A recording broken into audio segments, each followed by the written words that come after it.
Well, since April, our Erin Kiernan has profiled the challenges and complications that come with an autism diagnosis. It's been an incredible series that have educated a lot of us and folks at home dealing with this. Tonight she focuses on the treatments, the therapies, making a difference for so many kids. Our series, Understanding Autism, continues. The very root or origin of the word means to be alone with oneself, or the state of being oneself. Tonight, we're going to introduce you to two therapists working to help kids with autism be less alienated and more empowered to be themselves. Very good. I like how you're getting between your fingers. Drew Foster has been working with kids with autism for years. I love teaching. The kids are fantastic. You got to stand on your own, my friend.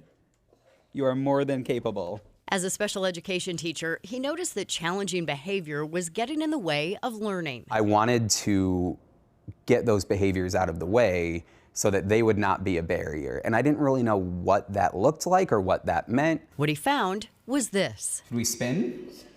Spin! ABA therapy, or applied behavioral analysis. You did it by yourself. Great job. It's a science-based approach that uses positive reinforcement to build skills. I've seen the most amazing growth in social interactions, in skills that kids are learning to just enjoy day-to-day life. I see play skills. And bumped his. ABA has been around for more than 50 years and is one of the most commonly recommended therapies for kids with autism.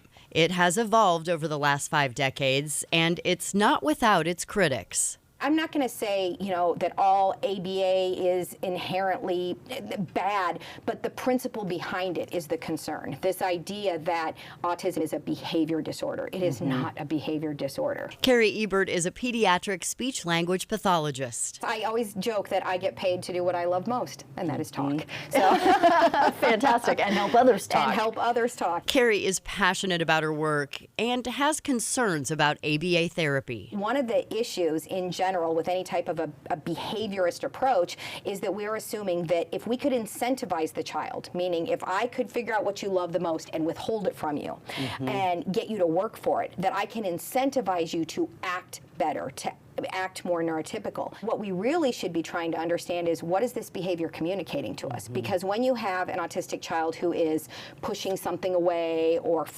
banging their head, or ripping up papers, or whatever the behavior is communication. And autistic children are not naughty, and autistic children are often mislabeled as the bad kids. They get put, a lot of times as they get older, they are put in behavior disorder programs in our schools. It's the whole spectrum thing. That's exactly what happened to Drew. He was diagnosed with autism when he was in 2nd grade. I was academically proficient for the most part, but definitely had some need for social skills due to pretty severe behavioral challenges that actually got me expelled when I was in the 7th grade. The behavior aspect of autism can be a really big piece, depending on the person. So that was significant for you. Yeah. What did it look like? If things didn't go how I wanted them to, I would hit people. I bit other kids. Other side. In the bear room? Yes. Drew knows what it's like to live with autism. That's why he wanted to help kids on the spectrum. And he knows behavioral therapy has made mistakes along the way. As the field has evolved, we've really looked at what's best for the kids. It's not behavior modification, which it used to be. Now it's really about teaching kids how to thrive and succeed where they're at. That approach is what Carrie wants to see more of, not just because she's a therapist herself, but because she's also a mom. We don't wish we had a different son, and that we don't view autism as some kind of a tragic diagnosis. Okay, so tell us more about your son, Aaron.